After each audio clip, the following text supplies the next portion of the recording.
गौरी मूग खिचडी बनवू जेवायला? आई जे म्हणेल ते. आई जेवणार नाही म्हणते. का? ते तिला भूक नाहीये. आपल्याला जेवून घ्यायला सांगितलंय. असं कसं भूक नाही? मी बघते.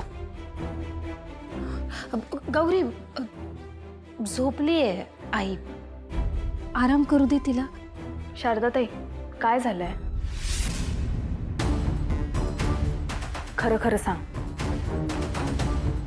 अगं काही नाही, ते थकवा आलाय म्हणून भूक नाही. तुम्ही दोघी सांगा ना तुमचं, मी बनवते. आई उपाशी तर मी पण उपाशी. तुमचं तुम्ही दोघी बघा काय ते. भूक तर मला बी नाही.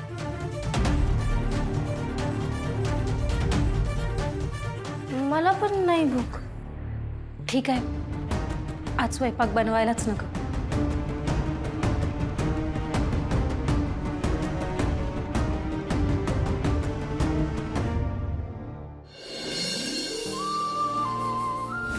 मी गौरी.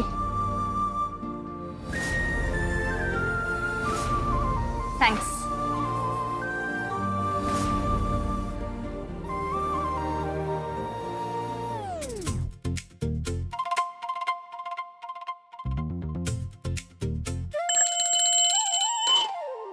आरती करूया हाताची. महाआरती झाली पाहिजे महाराज. लयच कौतुक होते बरं का हाताचं. इथं गाडी चालवून चालवून माझं खांदे दुखायला लागलेत. कौतुकाचाच विषय आहे रे. आयुष्यात पहिल्यांदा एका दोस्तानं माझा हात हातात घेतलाय. हा, आमचा हात वैऱ्याच आहेत. आम्ही वैरी, आम्ही दोस्त नाही. अरे पोरगी दोस्ताने म्हणायचं होतं रे डंबेल मला. मग ठीक आहे. महाराज 5वीला असताना शाळा सुटली. मला आता आयुष्यात काय परत पोरगी दोस्त होणार नाही. मातोश्रींच्या कृपेने डायरेक्ट बायकोच भेटणार.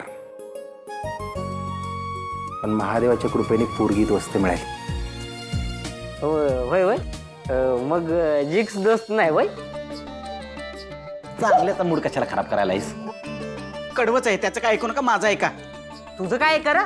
हा, लाज वाटते का? अहो यो शंकर दादाच्या लव्ह स्टोरीत तू सतत खोडता घालून असतोयस आणि मला सांगतोयस वय. या शनी राहू केतूपेक्षा ना यो महाराज डेंजर आहे. शंकर दादा, मी सांगतो तुम्हाला, याच्यापासून लांब राहा. माझा ऐका तुम्ही. तुझं तुलाच काय सुधरत नाही आणि तुझं काय ऐका रे? यार चांगला मूड आहे माझा. चांगला चांगलं काहीतरी बोला. चांगलं. शंकर दादा, वहिनींशी तुमची दोस्ती झाली आणि लवकरच आता चांगलं दोस्त बनायचं. नवरा बायकोच्या नात्यात मैत्रीचं नातं असलं का नाही, संसार लय चांगला होतं असं म्हणतात. आता कसं चांगलं बोलला राघू. आता अशी दोस्ती करतो का नाही, विचारायचंच काम नाही. फाटकन हाच म्हणले पाहिजेत. हा.